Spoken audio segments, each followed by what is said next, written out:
भगवान हर साल बीमार क्यों पड़ जाते हैं?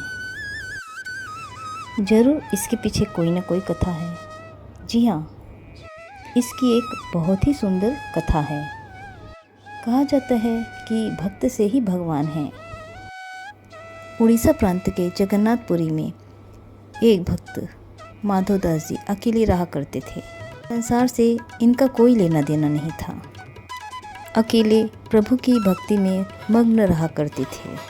रोज जगन्नाथ भगवान के दर्शन किया करते थे और उन्हीं को अपना सखा मानते थे।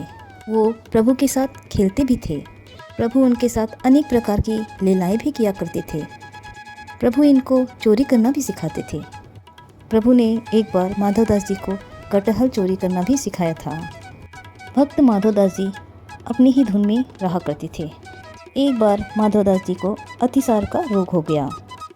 वो इतनी दुर्बल हो गए कि उठ बैठ भी नहीं सकते थे, लेकिन फिर भी वह अपना कार्य खुद ही किया करते थे। वह सेवा किसी से भी नहीं लिया करते थे। कोई यदि उनकी मदद के लिए आता तब भी वे कहा करते थे, नहीं, मेरे तो जगन्नाथ जी ही हैं, वो ही मेरी रक्षा करेंगे। ऐसी दशा के कारण उनका रोग बढ़ता ही गया। वे उठने बैठने में भी असमर्थ हो गए। माधवदास जी का रोग इतना बढ़ गया कि उन्हें पता ही नहीं चलता था कि वे कब मल मूत्र त्याग देते थे। उनके वस्त्र और उनका शरीर खराब हो जाता था। उनके शरीर से दुर्गंध आने लगती थी। तब श्री जगन्नाथ जी खुद सेवक बनकर उनके घर पहुँचे और माधवदास जी से कहा कि हम आपकी सेवा कर दें महाराज। अपने प्रिय भक्तों के लिए प्रभु क्या क्या नहीं करते। माधवदास जी के खराब हुए वस्त्रों को प्रभु अपने हाथों से साफ किया करते थे। के पूरे शरीर को साफ किया करते थे और उनको स्वच्छ करते थे। इतनी सेवा तो कोई अपना भी नहीं कर सकता था जितनी सेवा श्री जगन्नाथ भगवान ने अपने भक्त के लिए किया। जब माधवदास जी को होश आया तब उन्होंने प्रभु को तत्काल पहचान लिया कि ये तो मेरे प्रभु ही हैं। एक दिन तो श्री माधवदास जी ने पूछ ही लिया, प्रभु आप तो त्रिभुवन के स्वामी हो, आप मेरी सेवा कर रहे हो। आप चाहते तो ये मेरा रोग दूर भी कर सकते थे। यदि रोग दूर कर देते तो मेरी ये सेवा करनी ही नहीं पड़ती। इस पर जगन्नाथ जी ने कहा, देखो माधव, मुझसे भक्तों का ये कष्ट सहा ही नहीं जाता। इस कारण तुम्हारी यह सेवा मैंने स्वयं की। लेकिन जो भाग्य में होता है उसे तो भोगना ही पड़ता है। अगर आप उसको काटोगे नहीं तो इस जन्म में ना सही अगले जन्म में उसको भोगने के लिए आपको दूसरा जन्म लेना ही पड़ेगा। और मैं नहीं चाहता कि मेरे भक्त को फिर से प्रारब्ध के कारण अगला जन्म दुख भोगने के लिए लेना पड़े।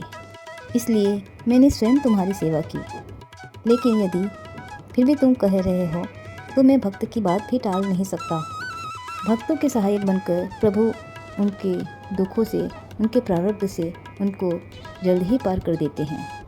अब तुम्हारे प्रारब्ध में ये 15 दिन का रोग और बचा है, इसलिए अब 15 दिन का रोग तुम मुझे दे दो। 15 दिन का वो रोग प्रभु ने माधवदास जी से स्वयं ले लिया। इसीलिए आज भी जगन्नाथ भगवान हर साल रोगी होते हैं। ये कोई कहानी नहीं है, ये पूर्ण रूप से प्रमाणित सत्य है। ज्येष्ठ पूर्णिमा के दिन से अगले 15 दिनों तक भगवान बीमार रहते हैं।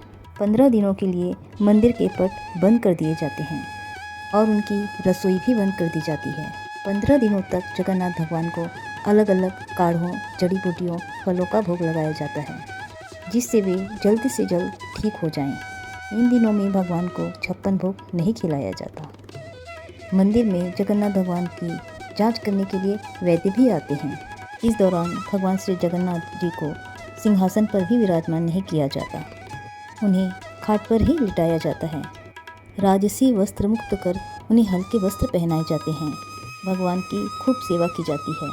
अमावस्या के दिन भगवान मीठा दूध पीने के बाद स्वस्थ हो जाते हैं और उसके बाद हर वर्ष आषाढ़ मास की तृतीया तिथि को अपने भक्तों को दर्शन देने के लिए भगवान रथ पर विराजते हैं और उनकी भव्य रथ यात्रा निकाली जाती है जो 10 दिनों तक चलती है।